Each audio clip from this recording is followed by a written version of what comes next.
Why do I sweat so much? Hyperhidrosis Explained. Imagine feeling like you just ran a marathon every time you get nervous or even when it's not hot outside. That's what hyperhidrosis can feel like. Sweating is your body's way of cooling down, thanks to the accessory structures of your skin called sweat glands. These glands are part of your skin's protective system, helping keep your body temperature just right.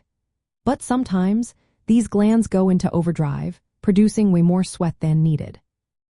Your skin has two main types of sweat glands. The most common are called eccrine glands. They are spread all over your body, especially on your palms, soles, forehead, and underarms. Their job is to produce sweat when your body gets hot or when you're stressed. The other type, called apocrine glands, are mainly in your armpits and groin, and they produce a thicker sweat that bacteria love to feed on, causing body odor. In hyperhidrosis, the eccrine glands become overactive. This overactivity is often linked to the nervous system, specifically the part called the sympathetic nervous system. This system controls involuntary actions like heart rate, blood pressure, and sweating. When it signals these glands too much, they produce excessive sweat even when it's not hot or you're not exercising. There are two main types of hyperhidrosis. Primary or focal hyperhidrosis usually affects specific areas like the palms, soles, face, or underarms. It often starts in childhood or teenage years and might be related to nerve signals that are overactive.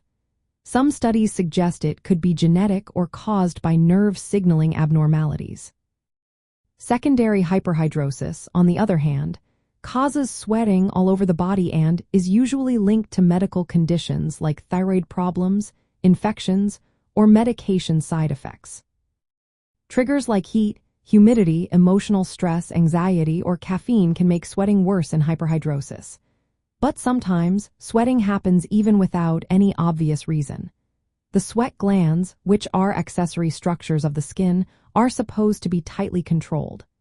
When this regulation breaks down, the glands produce too much sweat, leading to discomfort and social challenges. Understanding how sweat glands work and how nerve signals control them helps explain why some people sweat excessively. Treatments often aim to block nerve signals or reduce sweat gland activity. Options include prescription antiperspirants, medications, Botox injections, or even surgery in severe cases. The goal is to restore balance to this vital system of protection and continuation, so your skin can do its job without causing you distress.